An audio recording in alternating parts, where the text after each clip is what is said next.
Bonjour, bonjour à toutes et à tous. Ça fait longtemps que j'ai pas fait de live et je me suis dit que j'allais en faire un au lieu de faire un podcast cette semaine, donc je pense que cet épisode sera partagé également sur toutes mes plateformes de podcast. Bienvenue à toutes et à tous dans cette vidéo ou cet audio, si vous l'écoutez sous forme d'audio. Je suis ravie de vous accueillir pour parler aujourd'hui de clés d'abondance, parce que j'ai beaucoup parlé d'abondance ces derniers jours parce que j'avais été invitée dans un grand événement international très contente qui s'appelle The Vault, le coffre-fort, qui est désormais fermé. En fait, il est plus possible de s'inscrire. Et donc, gratitude d'avoir fait partie de cette team de personnes qui ont créé des transmissions. Alors, c'était en anglais, vous avez été une centaine à arriver de ma part. Et je crois qu'il y a eu 8000 personnes qui se sont inscrites à ce coffre-fort. Donc, c'est assez magique de voir à quel point, quand on se met ensemble, en fait, on peut porter notre voix et montrer ce qui est possible. Donc aujourd'hui, j'ai envie de partager des clés d'abondance sous forme de live et en français, parce que je vois que c'est pas forcément facile, en fait, d'appréhender l'abondance et d'oser, en fait, enlever les barrières qui nous bloquent, en fait, cette possibilité de créer la prospérité dans notre vie. J'ai réussi à le faire et je suis pas plus spéciale que quelqu'un d'autre, en fait. J'ai eu la curiosité pour le faire et puis j'ai débloqué, en fait, un certain nombre de blocages intérieurs que j'avais. Et je suis heureuse de continuer à partager le message que c'est possible pour tout le monde. Parce que tout le monde est spécial et il y a beaucoup de gens qui aiment se croire spéciaux de la mauvaise façon. Mais moi, je vous invite à penser que vous êtes spéciaux, spéciales de la bonne façon. Voilà. Donc, moi, j'ai pas toujours cru dans ma capacité à créer l'abondance. Et à la garder. Donc je suis pas née avec une cuillère en argent ou une cuillère en or dans la bouche. J'ai appris à créer l'abondance à partir de la valeur que je suis capable de créer dans le monde. Et aujourd'hui, j'apprends aussi à la démultiplier. Donc je suis aussi une étudiante pour pouvoir non pas seulement être capable et avoir confiance dans ma capacité à générer des activités qui permettent de récolter l'abondance, mais également de pouvoir faire fructifier l'abondance et l'accueillir sous de multiples formes. Donc j'y travaille à le permettre dans ma vie et ça marche de mieux en mieux, donc c'est assez génial. Donc je continue à partager ça avec vous. Si vous avez de l'argent autour de vous, je vous invite à aller le chercher. Moi, j'en ai pas là juste à côté. Ah si, j'en ai. J'en ai en dessous. En dessous, ici. Voilà. Okay. Des billets verts. Donc, ce que je voulais vous inviter à faire, c'est à imaginer, en fait, vous connecter avec l'énergie de quelque chose. Par exemple, on va prendre cette huile essentielle. Si vous regardez cette huile essentielle et que vous vous dites oh, « ok, c'est une huile essentielle, tout ça, c'est pour les animaux ». Il n'y a pas forcément d'attachement particulier, ni positif ni négatif avec ce flacon, vous voyez. Moi, j'ai un petit attachement positif parce que je sais que ça va maintenir mes animaux en bonne santé. Après, on peut prendre cet encens, par exemple. On peut se dire, ouais, génial et tout, c'est bien, ça crée une ambiance positive dans la maison et dans le bureau et ça nous met dans les bonnes dispositions pour pouvoir créer le meilleur. Ok, bon, un petit attachement positif. Et puis après, quand on prend l'argent, je vous invite à voir ce que ça génère en vous, en fait, de voir un billet. Bon, c'est un petit billet taille qui était sur mon bureau. Et je vous invite à voir comment vous vous sentez vis-à-vis de l'argent en format papier ou même sous forme de carte bancaire. Donc, si vous regardez cette vidéo en live, comme vous serez nombreux à la voir en live ou à écouter cet audio en live, je vous invite à vous connecter avec un billet ou avec une carte bancaire et à voir comment vous vous sentez en présence de l'argent et voir ce que ça génère en vous. Et souvent, c'est moins neutre qu'une petite bouteille, un petit flacon ou un bâton d'encens ou quelque chose d'autre, en fait, un stylo qui pourrait se trouver autour de vous. Et c'est important de se rendre compte que ça nous active. Que ça nous active parfois de façon très positive, avec beaucoup d'excitation, d'enthousiasme, d'espoir, etc. Et aussi à quel point ça nous active de façon plus challengeante, avec des peurs, avec du manque, etc. etc. Donc, se rendre compte qu'on n'opère pas depuis un espace de neutralité quand on se connecte avec l'énergie de l'argent le plus souvent. Donc voilà, j'avais envie de commencer par ça et après de faire une analogie avec l'amour. Et c'est une thématique que j'affectionne particulièrement. Si vous êtes là dans ma communauté, vous le savez, que je parle souvent d'amour, j'ai des programmes sur l'amour et c'est une grande partie de ma vie en fait. Je dédie beaucoup de temps et d'énergie à développer une vie amoureuse qui est très épanouissante et à aider les gens à le faire aussi.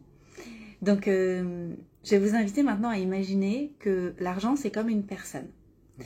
Et imaginez que cette personne, vous ayez vraiment un très grand enthousiasme pour vous rapprocher d'elle, vous voyez, et que vous vous disiez je la veux, je la veux, je la veux, elle est extraordinaire, je la veux tellement, plus que tout. Et que vous alliez vers cette personne avec cette énergie-là, une énergie que je qualifierais du désespoir, l'énergie du désespoir.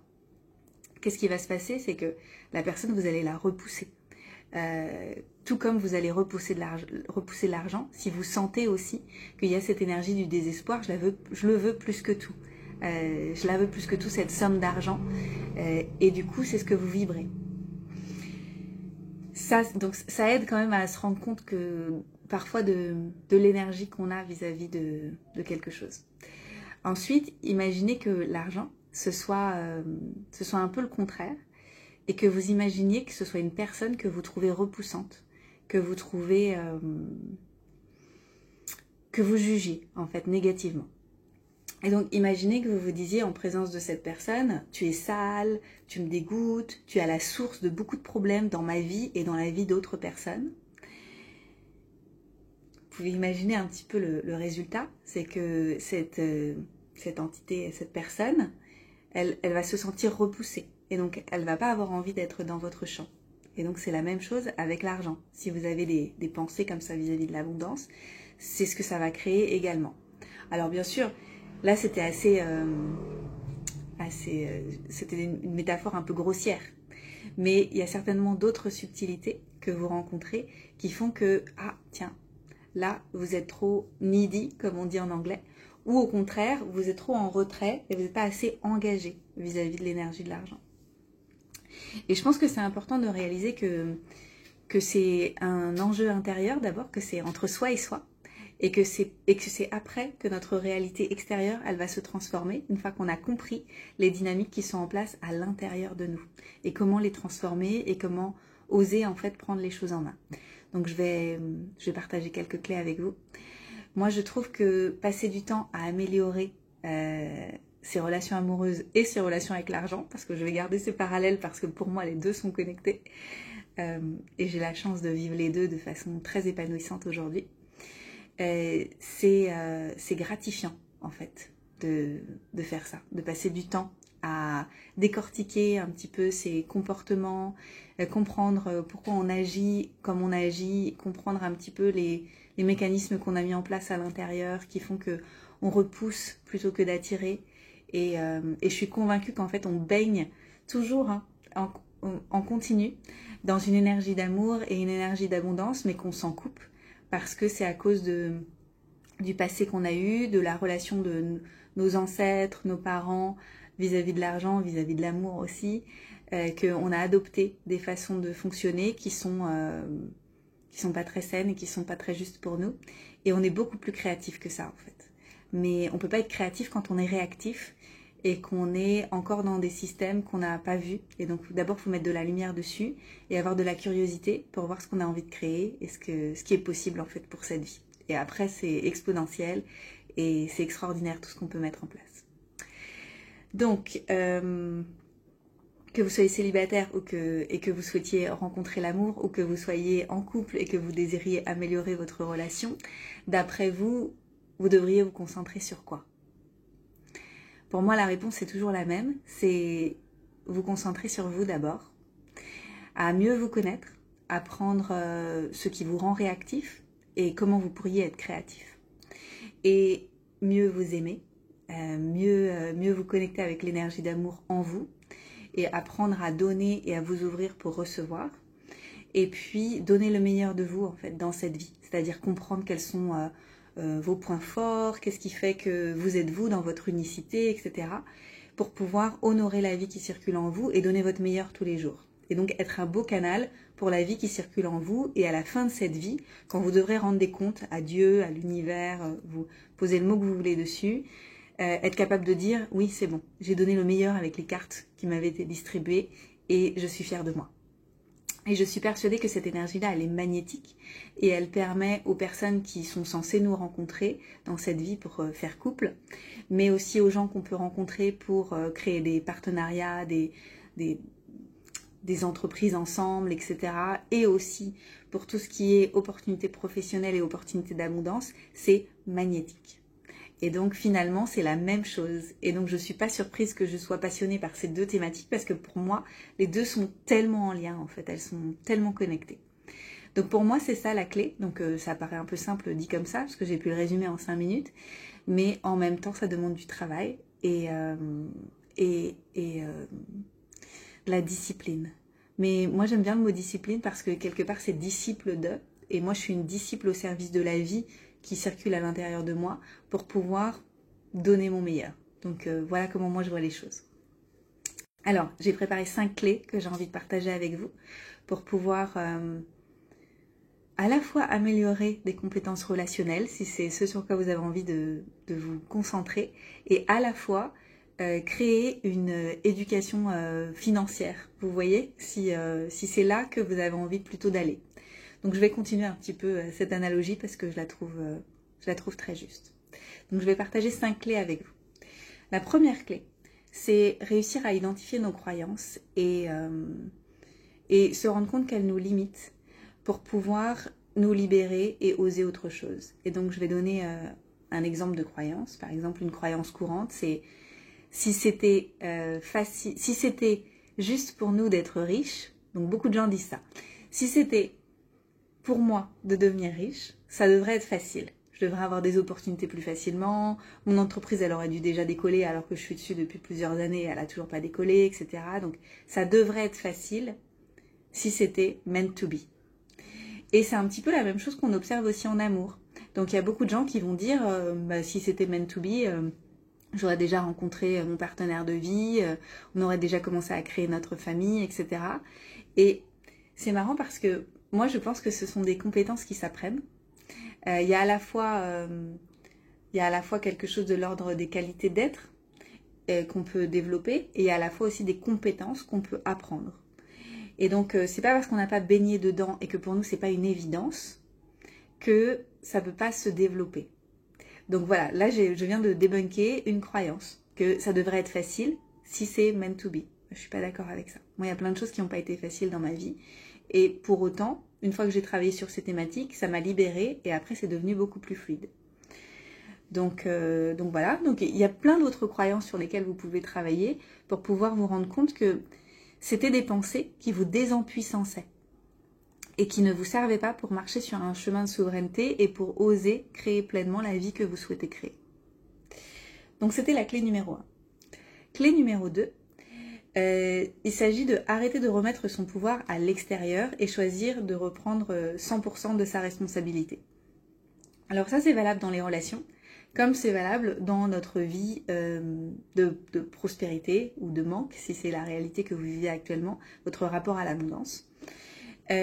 Souvent, on attend quelque chose de la part de l'extérieur. Donc, dans le relationnel, on va attendre que quelqu'un s'excuse, on va attendre que quelqu'un fasse le premier pas, on va attendre que... Vous voyez, on va attendre après l'autre, au lieu de prendre 100% de responsabilité. Et de la même façon, au niveau de la création de notre abondance, on va souvent regarder à l'extérieur, ce qui fait que ce n'est pas possible, ou les freins, ou les manques, etc. Au lieu de se rendre compte qu'on a toujours dans notre sphère d'influence quelque chose sur lequel on peut jouer.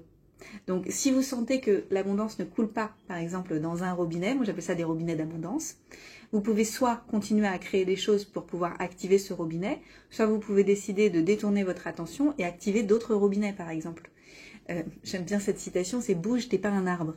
Et je pense qu'il y a beaucoup de gens qui sont un peu comme des arbres et ils sont figés dans une idée et ils pensent que l'abondance devrait arriver d'une façon et pas d'une autre. Et du coup, ils n'arrivent pas à voir qu'à côté, il y a peut-être beaucoup d'autres opportunités qui sont possibles. Et tout comme en amour, si on se fige sur l'autre en se disant c'est l'autre qui a la responsabilité de mon bonheur ou de débloquer la situation qu'on est en train de vivre, on lui remet notre pouvoir. Et là, en fait, du coup, c'est très très difficile à vivre, de un. Et de deux, eh bien, finalement, je pense que c'est pas le but de la vie, en fait. Le but de la vie, c'est toujours de regarder à l'intérieur ce qui nous appartient à nous et comment on peut libérer. Donc, par exemple, cet été, quand j'ai eu des problèmes avec mon boyfriend, clairement, il y avait beaucoup de choses qui étaient de sa faute, soyons clairs, et il l'a admis. Mais par ailleurs, je ne suis pas restée dans mon coin à attendre qu'il me dise que j'avais raison. J'ai travaillé sur moi, j'ai travaillé notamment sur le ressentiment, sur plein de choses pour libérer des choses. Et finalement, quand il a été prêt à s'excuser, moi, mon cœur était beaucoup plus ouvert qu'avant, quand j'attendais et quand la responsabilité était mise à l'extérieur, vous voyez. Et en plus, moi, du coup, qu'on reste ensemble ou qu'on reste pas ensemble, finalement, moi, j'étais sur le bon chemin parce que j'étais connectée à ce que je peux faire moi dans cette vie en tant qu'être souverain, vous voyez.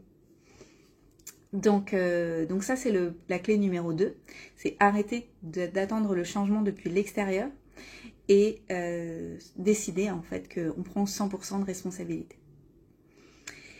3, clé numéro 3 pour aujourd'hui que j'ai envie de partager, c'est inviter la curiosité pour devenir la personne la plus abondante possible en fait dans tous les domaines de vie. Et ça en fait, ça demande une posture intérieure de se dire mais de quoi je suis capable? De quoi je suis capable dans cette vie? Et si j'ose me laisser inspirer par des gens qui l'ont déjà fait avant moi, et pas forcément par mon entourage proche qui a pas forcément accompli ce que moi j'ai envie d'accomplir, mais si j'ose regarder un petit peu plus loin, qui a fait ce que moi j'aimerais bien accomplir, quoi d'autre est possible en fait dans cette vie? Et donc moi il y a ce jeu que j'adore faire, et d'ailleurs j'ai fait imprimer un paillasson pour notre maison qui est prête la semaine prochaine. Avec Christian, j'ai fait imprimer un paillasson avec la phrase « Wouldn't it be nice if ?» Ce serait pas génial si. Et ça m'aide à entretenir ce muscle de créer des nouveaux possibles dans ma vie et de vraiment cultiver cette curiosité pour ce dont je suis capable. Et ça, en fait, je me rends compte qu'à chaque fois, c'est comme si on passait des niveaux, c'est un peu comme un jeu vidéo ou des dimensions. Et on se rend compte qu'à chaque fois, on peut toujours apprendre à propos de nos capacités et les développer. Moi, il y a un domaine de vie dans lequel c'est un peu dur pour moi, c'est le domaine du fitness. Et justement, mon second partenaire qui est prof de fitness, il me dit souvent, mais en fait, à partir du moment où tu auras la curiosité pour savoir ce dont tu es capable en termes de soulever des poids, etc., tu vas voir, ça va être exponentiel et tu vas te rendre compte en fait que tu es beaucoup plus puissante que ce que tu crois. Et alors, j'entends. Parce que ça, je l'ai fait dans plein d'autres domaines. En fait, je l'ai fait dans la créativité, je l'ai fait dans l'abondance, dans mes relations amoureuses, dans plein de choses. Et je l'ai pas encore fait au niveau du corps physique pour soulever des poids. Mais je pense que c'est un petit peu la prochaine étape. Donc, c'est avoir de la curiosité pour nos capacités et ce qu'on peut créer dans cette vie. Et à partir de là, c'est juste magique en fait. Parce que c'est une ouverture, vous voyez, une ouverture d'esprit, une ouverture de cœur. Qui après nous permettent de voir ce qu'on ne voyait pas avant. Donc ça, c'était la clé numéro 3. Ensuite, numéro 4, ce que je voulais vous partager, c'est que ça ne va pas être facile tous les jours. Il y a des choses qui vont être inconfortables, mais en fait, c'est une décision. Et ça, c'est Regan Hillier qui m'a beaucoup aidé à le comprendre. Donc Regan, c'est ma coach. Elle est assez connue au niveau international. Elle est de Nouvelle-Zélande. Et elle habite au Costa Rica. Et elle a réalisé des choses extraordinaires. Donc elle est coach, elle a des programmes en ligne, etc. Et je suis dans ces programmes depuis 3 ans maintenant. Et souvent elle dit quelque chose qui vibre très fort avec moi, c'est « je décide ». Je décide. Et cette décision, elle vient avec un engagement. C'est-à-dire que je choisis, je décide, et après je déploie ce que j'ai décidé. Et bien sûr, parfois il y a des doutes, et parfois il y a des choses qui nous maintiennent au sol, qui nous empêche de nous envoler, mais c'est pas ça qui va nous bloquer complètement en fait. C'est-à-dire qu'en fait il y a vraiment cette idée, il y a une impulsion quand on décide, où quelque part on récupère aussi 100% de sa responsabilité comme je disais tout à l'heure, mais c'est vraiment se permettre, c'est s'autoriser. Et je le disais récemment à une de mes copines avec qui je parlais sur WhatsApp et elle me disait je comprends pas avec tout le healing que j'ai fait, tout mon chemin de guérison, tout ça, j'ai travaillé sur tellement de choses, je comprends pas, il y a encore plein de choses qui sont lourdes, je dois encore avoir des choses qui me retiennent, etc. Et je dis non, en fait, je pense que t'as juste pas décidé. T'as juste pas décidé que ce serait un succès. Et à partir du moment où t'as pas décidé, t'as comme un pied dedans, un pied dehors. Et finalement, à chaque fois que tu as des doutes, tu les laisses s'insinuer.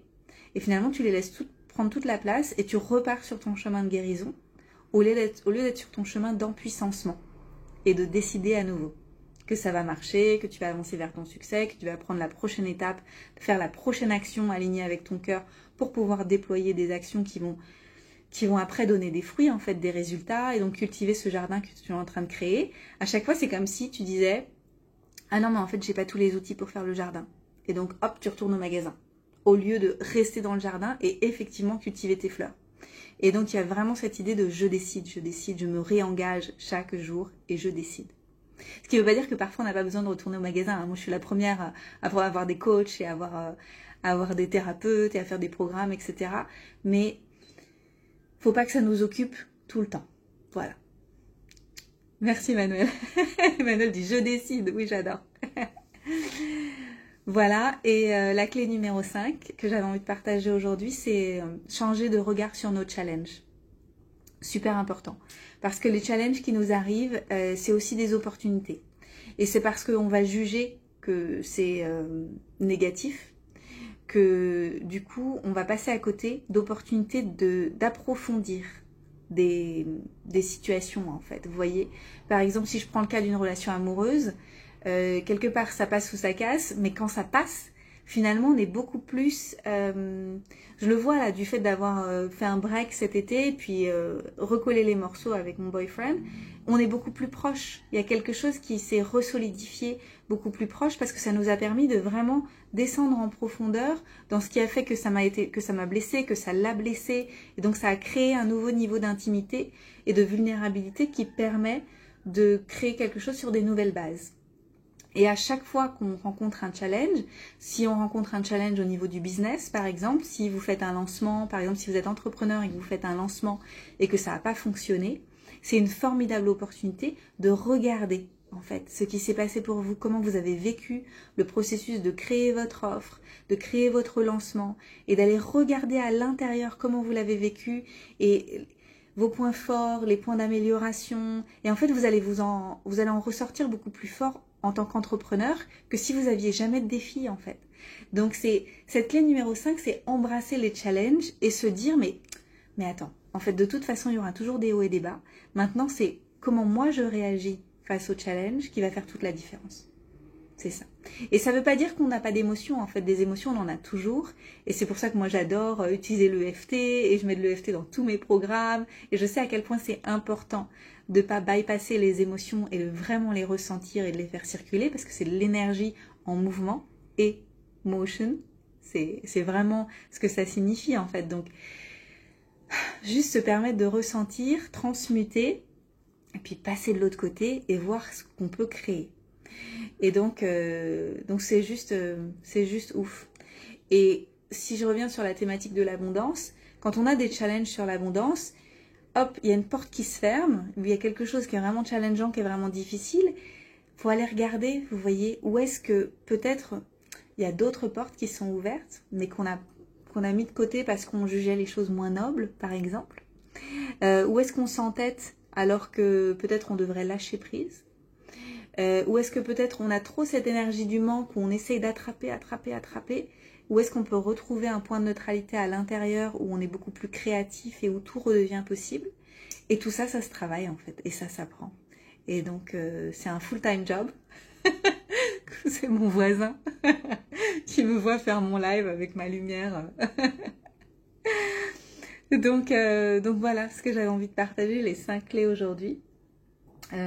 Pour moi, quand on arrive à travailler avec ces 5 clés-là, et puis d'autres, parce que j'ai aussi beaucoup d'autres choses à partager, mais j'avais envie que ça reste digeste pour aujourd'hui, ça permet d'être un canal pour la vie.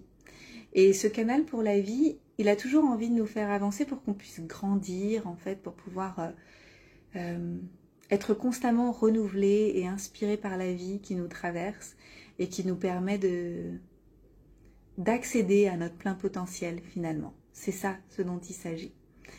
Et il y a beaucoup de choses qui se font à travers nous qui ont juste besoin qu'on puisse dire oui à ça. Mais on ne peut pas dire oui à ça tant que le reste, en fait, tant que le cadre n'a pas été posé et que on a des croyances, beaucoup de croyances limitantes, que on refuse les challenges, vous voyez qu'on n'a pas décidé, qu'on ne prend pas 100% de responsabilité, etc.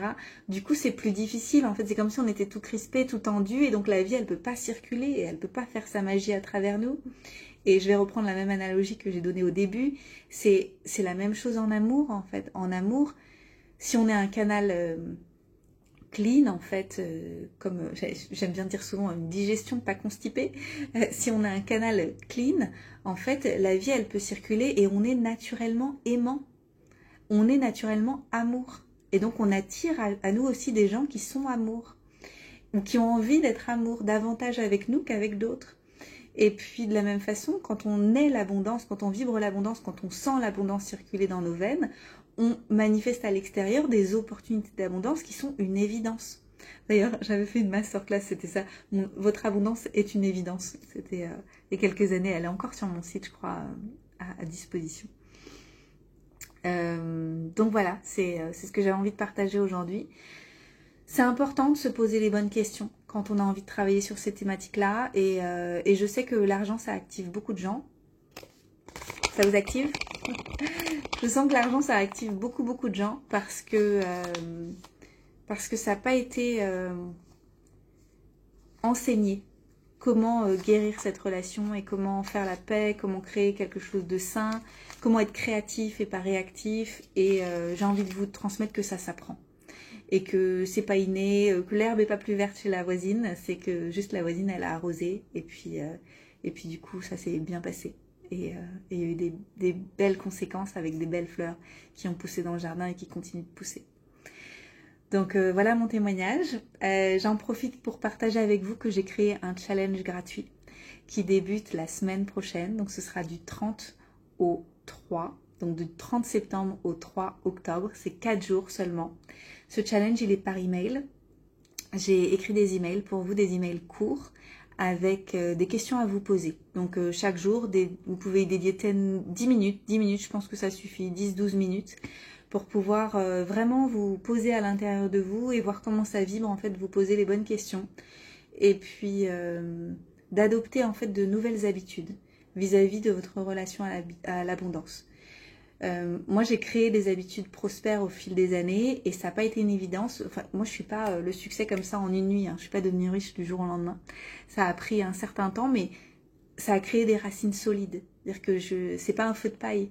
J'ai créé une abondance qui a été graduelle et puis qui continue à grandir de façon harmonieuse, de façon solide, où je me sens en sécurité. Et c'est aussi tout ce que je souhaite à tout le monde. En fait, c'est pas de devenir riche du jour au lendemain et puis de tout perdre du jour au lendemain, comme on a vu des gens qui gagnent au loto puis qui perdent tout parce qu'ils sont pas capables de garder, parce qu'ils n'ont pas des habitudes prospères justement, ou des gens qui ont joué au jeu et puis ont gagné beaucoup, ou qui, vous savez, au casino, ou des gens qui ont eu des héritages puis après qui ont tout perdu, ou qui ont gagné beaucoup en crypto. Je connais beaucoup de gens en crypto qui ont gagné beaucoup puis après qui ont tout perdu. Je pense que c'est beaucoup plus juste de travailler sur soi et d'adopter des habitudes prospères qui nous permettent de maintenir au fil du temps quelque chose qui est très durable et qui nous fait du bien et qui a aussi des répercussions dans tous les domaines de notre vie. Parce que moi, d'avoir travaillé à développer des habitudes prospères, ça a eu des répercussions bien sûr sur mon abondance financière, mais en même temps, je trouve que j'ai une abondance de vitalité, j'ai une abondance d'aide, d'amitié, d'opportunités, une abondance d'amour, une abondance de plaisir, une abondance de joie, donc de solutions aussi, je trouve, de couleurs, de potentialités, vous voyez, qui se sont ouvertes aussi. Donc si vous souhaitez également travailler à développer des habitudes prospères, c'est gratuit. J'ai mis le lien dans ma bio. Vous pouvez suivre le lien dans ma bio pour vous inscrire. Si vous écoutez sous forme de podcast ou sur YouTube ce replay, on mettra le lien dans la description pour que vous puissiez accéder. C'est du 30 au 3. Et le 4, je ferai un live sur Zoom et vous pourrez venir me poser vos questions directement. Comme ça, ça permettra d'avoir cette connexion où je répondrai à vos questions. Et si vous ne pouvez pas venir en live, vous pourrez envoyer vos questions au préalable et je serai là pour y répondre. Voilà, j'espère que ça vous sera utile et que vous sentirez vous aussi que c'est possible et que c'est pas juste pour les autres et qu'il y a toujours des choses sur lesquelles vous pouvez travailler. Et travailler, c'est beau parce que, en fait, c'est marrant ce mot, parce que à la fois, ça représente quelque chose d'assez, voilà, on trime, mais en même temps, après ça s'ouvre et j'ai envie de vous transmettre que c'est de plus en plus facile. Qu'au début, ça ressemble à du travail, de réveiller sa capacité d'abondance et sa capacité d'amour, etc. Ça ressemble à du travail. Et puis finalement, après, ça devient juste naturel de continuer à se poser les bonnes questions et puis de continuer à oser. Et on se rend compte que, bah oui, en fait, c'est sans fin. Même moi, en fait, je travaille toujours sur ces thématiques-là et c'est sans fin parce que je passe des dimensions et puis je rencontre des nouvelles étapes, des nouvelles... ouais, des nouveaux palaces, comme dirait ma copine Caroline. Elle m'a dit l'année dernière, elle m'a dit, c'est comme si avant tu vivais dans une petite pièce, et puis après tu as réussi à comprendre qu'il y avait d'autres pièces, et tu as découvert qu'il y avait un palace, et que tu pouvais visiter les autres pièces, et puis t'installer où tu voulais. Et c'est ça, en fait. Je trouve que ça donne beaucoup de liberté, beaucoup de souveraineté, et beaucoup d'amplitude à la vie. Donc j'espère que ça vous aura été utile. Rejoignez-moi pour le challenge gratuit si ça vous appelle. Si vous avez des questions, bah, n'hésitez pas. Vous pouvez commenter aussi sous ce live et puis je viendrai répondre avec joie et je viendrai vous lire avec joie. À bientôt et je vous souhaite plein de belles choses et toute l'abondance du monde. Bye bye.